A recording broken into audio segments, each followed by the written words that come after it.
Hello and welcome. First episode of 2022. JayMike, what's going on?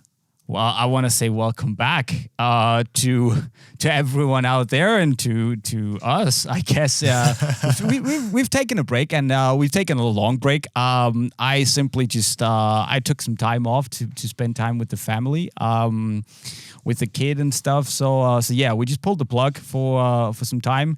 It's been really good, but now the itch was starting to come back. We wanted to talk football boots again, so here we are, 2022, and I am doing great. Josh, how are you, my friend? I'm good. I spent the entire holiday season training for my TikTok debut that I recently made. SR4U Josh on TikTok. If anyone wants to go follow me, you can tell. It was spectacular. It's not going to be the content on YouTube. It's going to be no dancing, but it'll be funny if you enjoy the comedy side of football boots. No dancing, Jay. I can't dance. All right, but that's the best part when people can't dance and they think they can. Yep, nope, that's not going to be me. Have you seen Lewandowski's TikTok? No. He clearly thinks that he can dance, and he's not entirely rubbish at it, but he's just not fantastic either. And he's like, I saw it when we were doing this big challenge with him, and it's so hard to take him seriously when he's just banging in the goals, and the next thing you see he's just like to some I don't know, pop song. It's that I don't have TikTok, and I'm too old for that stuff, but yeah. I'm gonna keep an eye out. Okay, cool. But today, Josh, to kind of mark us coming back, we're doing a video that we probably would have done in 2021, but since I just decided, what, I'm gone. We're doing it now for the big return. So we are doing a recap of the year of 2021 in football boots, and it's gonna be good. So we basically decided to just chronologically go through all the big releases, talk about them, maybe talk about how we felt when the product came out and how we feel now that we've had some time to, really form an opinion and maybe change it a little bit. And I guess we can also talk about some of the best bits that came out in terms of limited edition stuff, because I know that you have probably changed your opinion on what the best boot on the market is right now, and I might be close to doing the same. Mm-hmm. And I think that's the fun part of this episode is opinions do change over time, whether it's reflection on maybe being a little bit too excited about something and not being as excited about it anymore and changing your opinion based on that, or opinions changing based on other new products coming out and the bar being set a little bit higher or perhaps a little bit lower. Yeah. And I'll just be honest and say that the boot that I was talking about was something I did not expect to be that awesome. So that's a bit of a cliffhanger.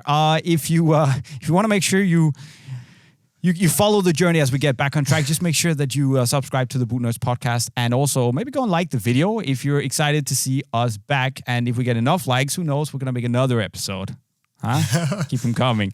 Anyways, Josh, let's start the year with, I know it's cheating a little bit, but the first big launch to drop in 2021 was the Future Z from Puma.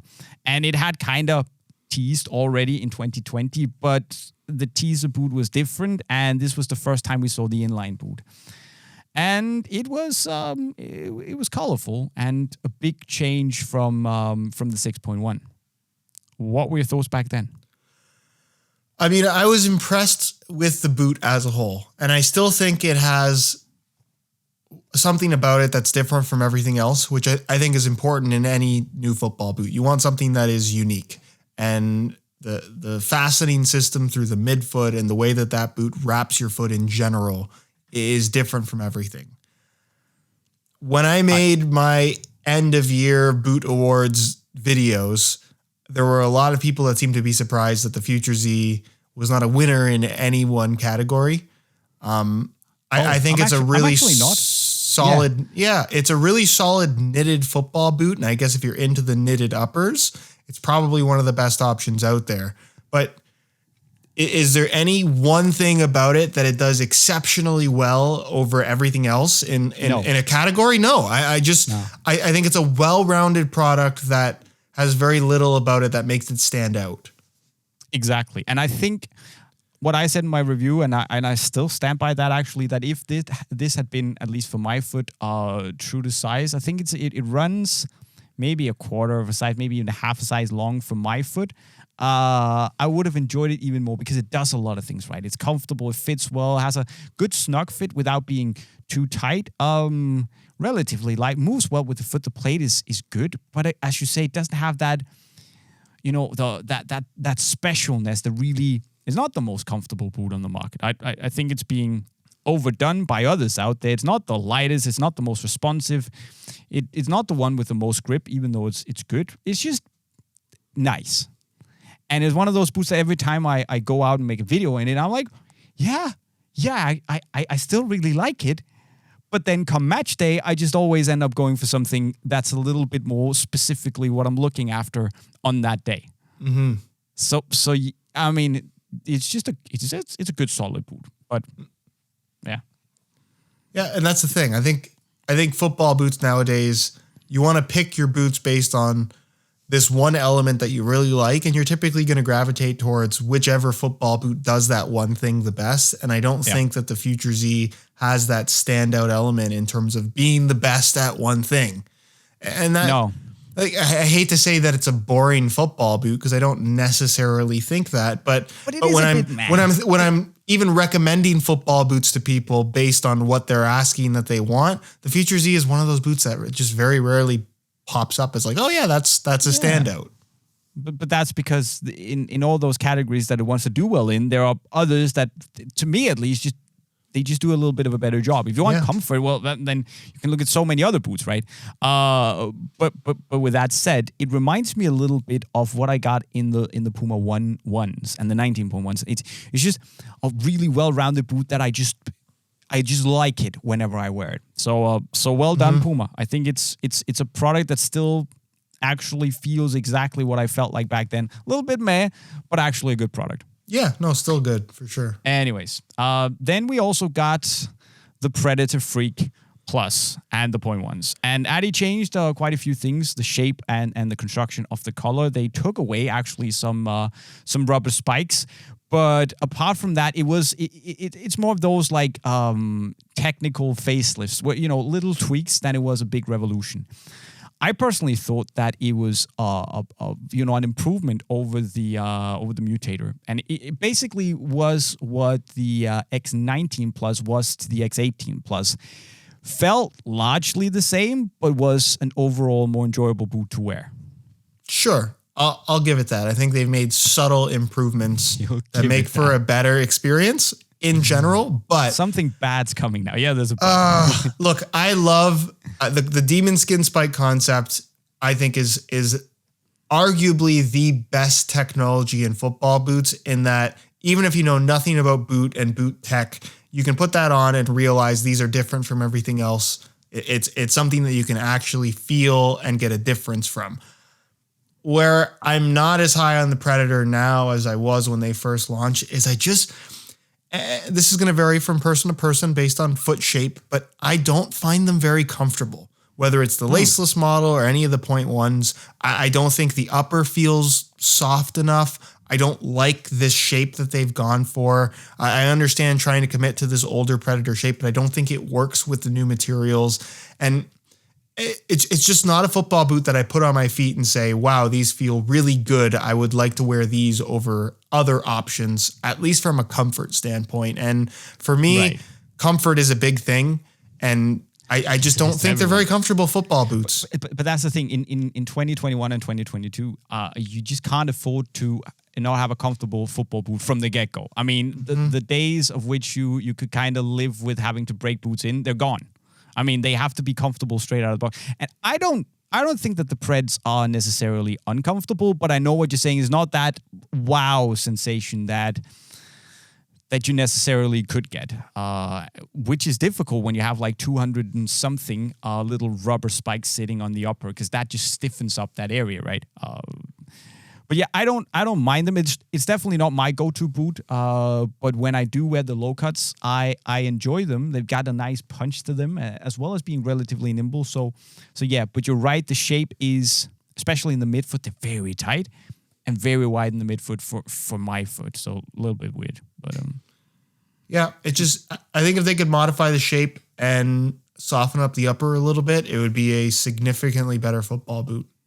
Sure. But I mean, each to their own, and I understand that there's a segment for people who would like this, and especially the 0.1 lows. I still think they're good boots. No, they definitely are. Then came the Mercs, and that was a bit of that split opinion because they went back to like old school synthetics, classic synthetics from knit, and I mean, I guess it went to show how popular the previous generation of the Merc was and still is. I mean, I think it will go down as one of the the better generations of Mercurial when we 10 years from now, because it was such a universally good boot. With that said, I really like the new generation of the Mercs. Maybe the color construction was a little nicer on the old one, and obviously was more comfortable. But I do like the feeling of that, the slightly more pingy feeling of synthetic. And I think overall, it feels similar. The shape is the same, and maybe it's a little bit more.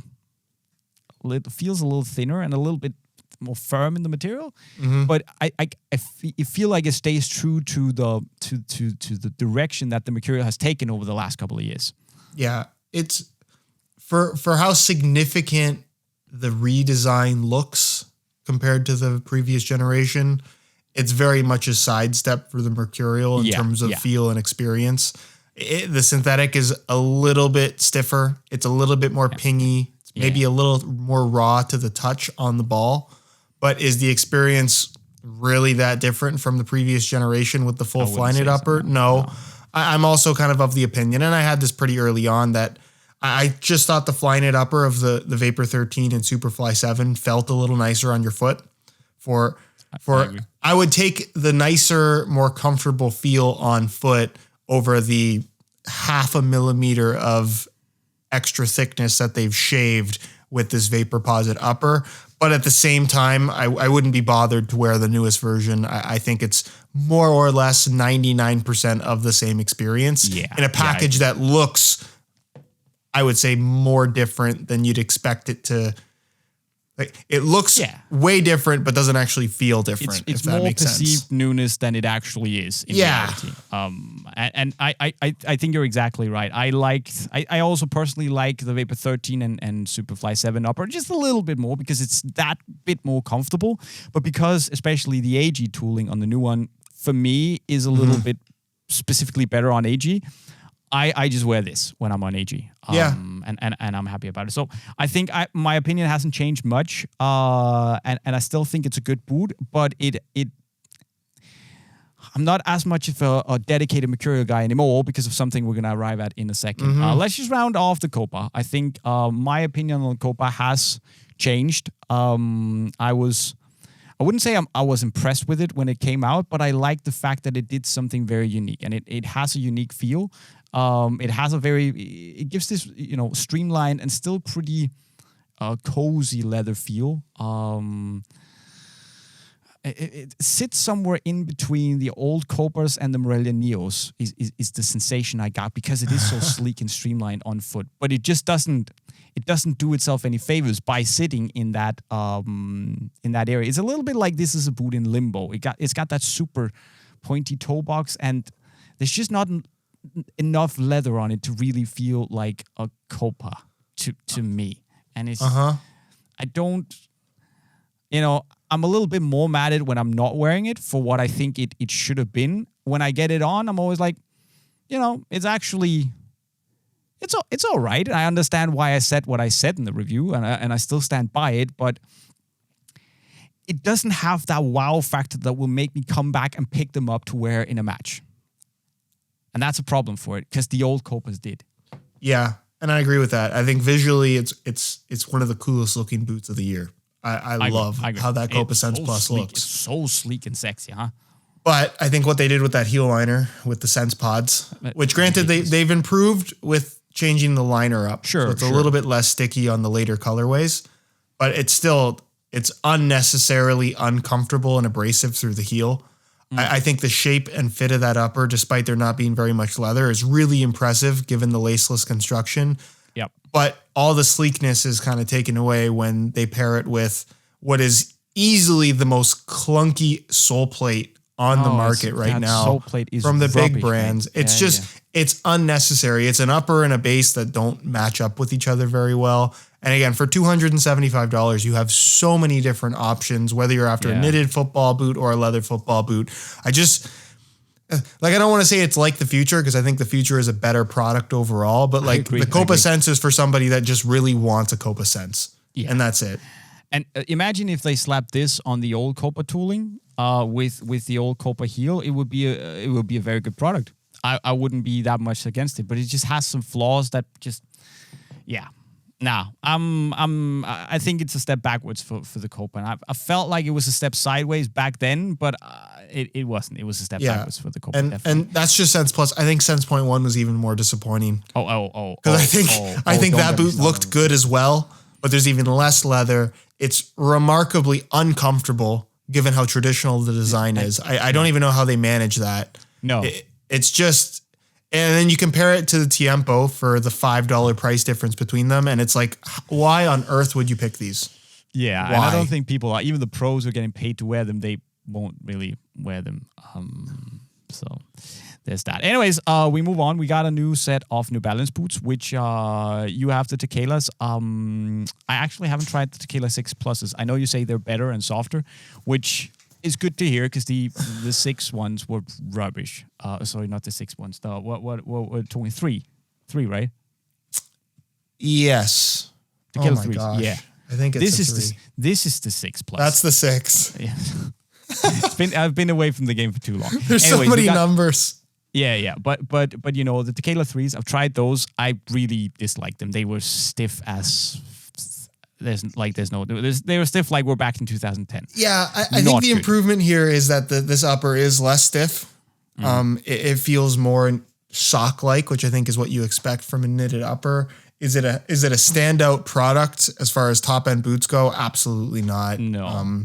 I think if you can get these on sale for like 75% off and you're dying to try a laceless football boot for the first time, they're going to offer a decent experience, but at full price, there's just no way I would pick this. But even if they're $75, get the lots of zero gravities. They're that's the better thing. Laceless alternative experience. And I just wanted to say that as good as the Tequelas might be, I'm not gonna try them. I dislike the 3 so much that I've lost faith in those. But these would be a cheeky contender to biggest outsider of the year. I think the Furon 6 Pluses are brilliant football boots, like criminally overlooked, and that's because they feel a little bit like a combination of the Puma Ultras, the first generations, and you know, obviously the old Furons and just the Merc Vapor 13s. It's like this very interesting combination. They're super snappy. They're light, maybe a little too wide for me, which is the turnoff. But I mean, slap a swoosh on this, and I think people would lose their minds. And that's what I was just gonna say. I said if you could somehow have people try the New Balance Tequila 6 Plus, both top-end Speedflows, both top-end Mercurials, and the Ultra without any branding and not knowing who makes what, and you were just picking based on fit and feel, I think a lot of people would pick that Furon out of that bunch. Yeah, I do agree. Yeah, it's a very, very well-rounded speed boot, and it's just a shame for the Tequila. Oh, sorry, why do we keep calling it the Tequila? It's a shame for the Furon. I'm so sorry, New Balance, and to everyone out there. We're clearly rusty here, right? It's a shame for the Furon that other fantastic speed boots have arrived in 2021, because this deserves a lot more recognition, I feel, than it gets. Mm-hmm. We also got the Tiempo Legend 9s, which first came out in the Rodacious colorway, where no one could really say anything. We just say, here's the Legend 9. We'll tell you more in a week. And so we did. And then it came, and I was really looking forward to this because, you know, the brief was that it was a more like a speed-oriented direction and a more, you know, modern approach than the Legend 8. And I think they've achieved that, but it didn't blow me away. I didn't feel that it just smashed it out the park. It's a nice boot, and I I don't hate wearing it, but it wasn't the improvement that I personally was looking for. And whenever I go back to it, the leather's soft and, the parts are nice, fit is good. But there's just something about it, maybe the shape of the toe that to me makes it a little bit chunkier than I would love it to be. And I really wanted it to be good. It just didn't impress me as much as I had hoped it would. And I know you love it, but I'm not entirely down with it, to be honest. And I get you. I think we all heard the saying, under promise and over deliver. Nike is typically on the opposite end of that spectrum where they overpromise and underdeliver when you're talking about how bold some of the claims are. And I think the speed boot angle of the Legend 9 was very deceptive given that it's within like 3 or 4 grams of the previous generation. So they really haven't changed the boot significantly when it comes to weight. It's still light like the last couple generations of Tiempos have been. I think where a lot of people are on the same page as you is it's a little bit on the chunky side or the bulkier side as far as the feel of the upper is concerned. And again, that's a personal preference thing. I personally don't mind having the little bit of extra padding and the softer feel to the upper. And I also, I like that it separates itself from the pack in that regard. Yes. The Tiempo is distinctly Tiempo. I think your only true alternative would be the Rebula Cup, but even then those feel thinner across the entire foot than the current Tiempo does. Yeah. But for the $230 asking price, it's on the lower end of top end boots from Nike and Adidas as far as price is concerned. The Legend 9 Pro for $130 is effectively the same product with slightly lower quality, but still really good quality leather on the upper. So that's probably where the best value for money option is in the Tiempo line. But as a more simple take on the Tiempo concept, I appreciate what the Legend 9 is. And again, I think it's distinctive in this very complicated landscape of football boots that we have right now. Yeah, that makes sense. I can definitely live with that. And it's just the potential was there, and I don't entirely feel that Nike with the Legend 9 lived up to that. Which is a shame. As you say, not a bad boot, but value for money wise, I'd probably go for the Pro, which is a little bit of a damning verdict for the Elite, right? That the Pro isn't that much off. Nike make great Pro football boots. Let that be said. But would I hate my life wearing these for a full season? No, I probably wouldn't. But I'd like my life even more if I got to wear something else. Sure. And that's fair. They also gave us a Phantom GT2. It's the same boot with a new updated texture on. That's it. The most low key new model Nike release of all time. They didn't even care themselves. They didn't even post about it. How are we supposed to? And the Phantom GT. I think the Phantom GT desperately needs something new to happen. I think it's a good boot for what it does. I know you kind of dislike it a little bit more than I do. But again, it doesn't have that thing that draws me in. It's not a boot I'm thinking, I'm going to go GT today. I was impressed with it when it came, it just had a feeling, and it still gives me that feeling of the texture. There is something about the grip, the very thin upper, that sculpted, very low toe box. I like it. But the problem it has is that I just like a lot of other boots on the market more. Mm-hmm. And that's the problem with some of these boots, that they are good boots. Released them 5 years ago, and we would be praising the heavens for getting these boots, right? But the standards have just been raised so much, the bar's been raised. So yeah. And the bar was well and truly raised with. I'm not gonna let you talk about the Phantom GTs because we all know you. I don't need to. We got it. Yeah. Boot of the year. Enough said. I think so. Speedflow Plus further proves that the laceless concept should exist, because I've been kind of a hater on it for a little while. I think that football boot is as good as it is partly due to the fact that it is laceless. The fit is spot on. The sole plate and stud pattern, that Carbotex tooling is as good as anything we've ever seen in football boots ever. Yeah. Functional technology with the utilization of a modern material in carbon fiber. Yeah. And it's an impressive product. And it's crazy that you can take you can take the Ghosted, which had its flaws in terms of fit and comfort, and then you can do a knit upper. And I know they've done a lot of work on the structure on the inside, but it's basically a knit upper, some silicone coating, and this very thin TPU web frame on the inside. And the fit is so good. The fit is so good. And it's sleek and it's comfortable. I can wear it. People with wide feet can wear it and enjoy it. The heel is spot on. Lockdown is surprisingly good for a laceless boot in the 0.1s.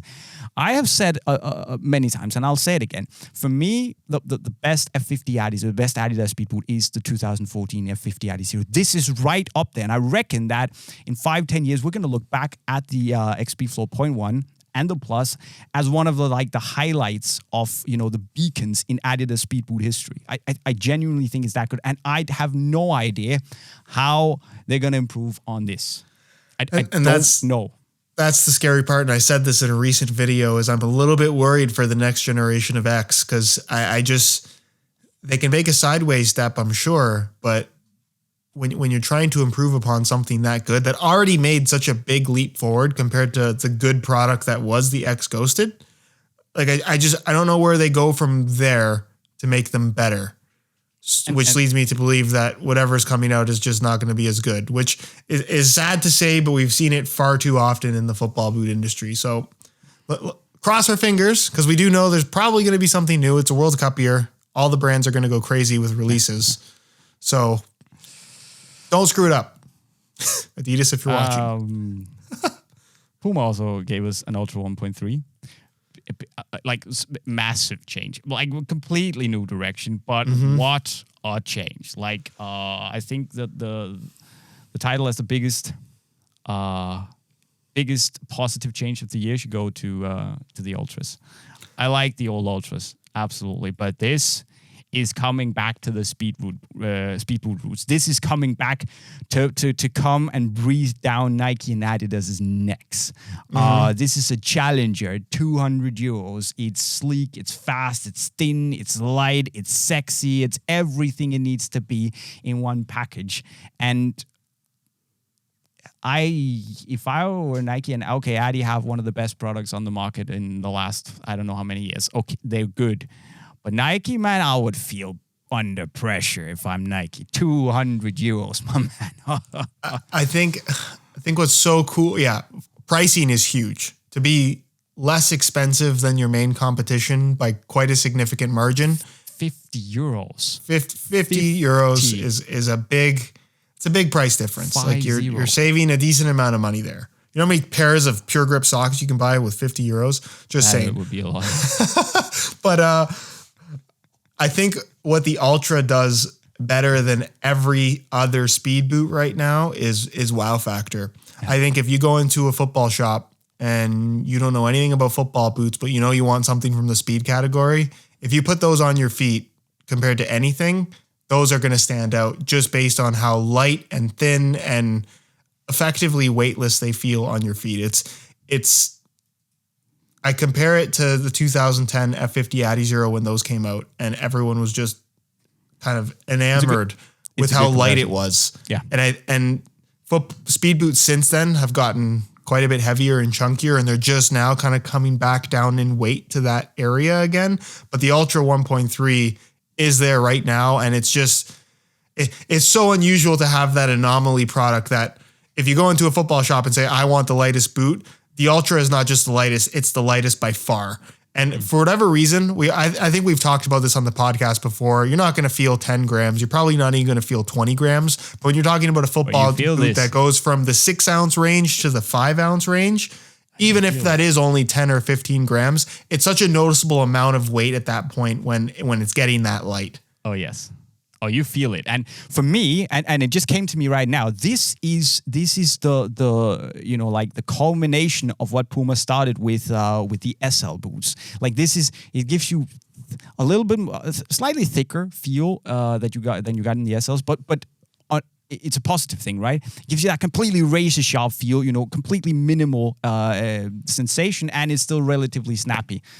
Very, very good product, and arguably the best value for money alongside the Lotto, Shiro, the Solistas, and I call it my naming is bad. The Solista Gravity, not the Shiro Gravity. If you know what I mean, don't be dicks about it. But yeah, the Solista Gravities and especially the Solista 4200s, they're great. Great value for money. And the Mizuno Morelia Neo Elites. Elite and the Ultra 2.3 takedown. Really good. That's also amazing. Yeah. You have a takedown model. You have a takedown model that's lighter than the top end options from your competition. And more, and it's literally the old Ultra. Yeah. Just cheaper. It's cool. It's the thing that I think a lot of people have been asking for. Like, if you're going to change the design of a new model, fine, charge what you want for it at the top end level. But why don't we get the old technology at a lower price point? Yeah. That's effectively what Puma have done here. Yeah. So well done, Puma. I think Puma have killed it in 2021. They've done a good job. Great Adidas X, Nike, solid. Mizuno, no new boots, but still, crazy. Josh. We're just gonna. I just wanted to bring up a few limited edition pieces. We don't need to talk about them much, but just you can give your thoughts on limited edition stuff. I know you've done your videos, all that stuff. Just overall. Sure. I'll wait for you to hold them up, because there have been in terms of remakes. I just wanted to bring this up and say the Predcop X, absolutely insane concept, but actually really fun to play in. And if they had dropped this absolutely abysmal heel counter from the Copa and used something else, then it would have actually been playable and maybe a colorway that people wanted to. Yeah, the colorway is really bad. Messi's just absolutely outstanding.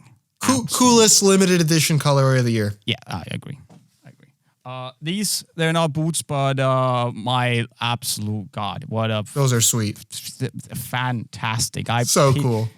And I was gonna say that this would be one of my favorite limited edition releases this year. The Ultralights, absolute slippers. The most comfortable football boot I've ever had on my foot. Yeah. Even more comfortable than the Morelia Zeros, right? It's crazy. But then came, and I don't have it here because it's actually in my bag at home, ready for training tonight. The Morelia DNA. These guys. Right here. So I got a lot of flack for these recently, where I think there was a lot of Mizuno positivity in a short period of time on my YouTube channel. And whenever that seems to happen, people think that I'm being paid or I'm just saying nice things because I'm a Mizuno fanboy. This is like it's about as good as you can make a football boot in terms of including all the elements they've included. If you want a leather upper that fits extremely well, offers an incredible touch, is as comfortable as can be, and has the modern sole plate and stud pattern with the performance and feel that you expect from a football boot, this is as good as you can make it. There's no room for improvement in a colorway that just looks, this is an 11 out of 10 colorway. Yeah. Well, yeah. It's easy. It's an easy colorway, right? It just fits so well, that Morelia 2 upper on the Neo plate, and there's more leather, it's thicker, it's nicer, and I didn't expect it to work, but it works, and it still feels fast and not as nimble as the Neos, okay, but it just brings together the best of both worlds, and it's probably the most well-rounded pair of football boots that I can find right now, and I don't have much bad to say about it. I think the football boot industry is so obsessed with technology and new concepts and things we've never seen before. And this is not a football boot that is going to wow you with its looks or its styling or its technology for that matter. But I think when you're talking about a product in general, there is something to be said about the experience and the craftsmanship and the quality being done to the highest extent possible. Yeah. And I think that's what Mizuno excels at so well, not just with the DNA, but pretty much all of their made in Japan products. You are getting an expert boot maker making a football boot out of the finest materials possible in low quantities, which is partly due partly why they are so expensive. But I mean, don't complain about Nike being lower quality than they were 10 years ago, but then buying the latest Superfly for $275, because for an extra $25, you can truly have the best of the best as far as quality is concerned. Yeah. And that's the thing. I mean, it sounds too good to be true, but I think a lot of people, there will be people who try Mizuno and it's not for them. And fair enough. Yeah, sure. But I think there's an overwhelming amount of people who try the Mizuno boots and actually they realize, okay, there's actually something to it when we say, and we've been saying this consistently for a couple of years now, it is just the, it's so high-end stuff. Like, it's premium stuff.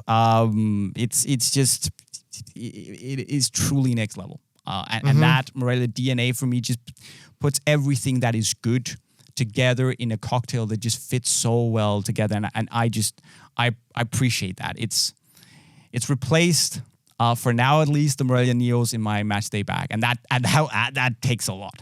It's been there for I don't know how many years. So just saying. But yeah, that was my limited edition highlight of 2021. What's yours? I have one weird one here that we just recently got, but the Nike. I didn't realize the history and significance of this as a product. Not just in regards to football boots. Obviously, this being their first ever pair of football boots, it's a big deal considering what Nike is in the football space now. But I didn't realize that this was the first shoe that they ever produced to bear the Nike swoosh. Oh, yeah. That's a very significant thing. I didn't realize that the part of Nike's history started in football boots, even though it's a product that they technically didn't make themselves, which I think is really funny. And really funny, yeah. The Canada footwear company being located in Mexico is hilarious to me. Yeah. It's crazy that they made this and actually released it to the public. Yeah. And how much it looks like a Cortez. It does look a lot like a Cortez. Everyone loved to point that out. And I know they only made them in the one size, so you didn't really get a chance to try them on. You can't wear it, but like it doesn't feel nearly as bad as I thought it would. Okay, fair enough. Which is surprising. Like, I feel like if I needed to play in them, I could. Wouldn't want to, but you could do it. Yeah. Okay. Fair enough. I haven't seen them Really personally, but yeah. It's a fun one. It's a fun. There are many other things I would have expected Nike to do before that in terms of remakes, but hey, it's a fun one, and it undermines or not undermines, highlights their history. So yeah. So yeah, I think it's a good call.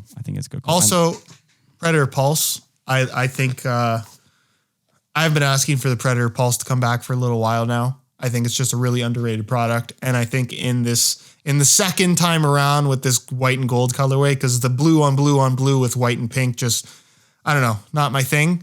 These look really good though. I didn't like the blue ones.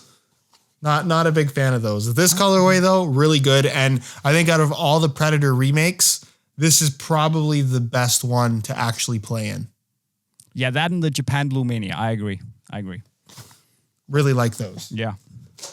So yeah, and that was the year 2021 in review, wrapped or whatever you want to call it. Slightly late, but we're nerds. We like to take our time. We'd also love to hear what your biggest boot experience was. The biggest wow blew my mind in 2021 was, whether that be main big inline releases or limited editions. And I can't talk anymore. Nothing has changed.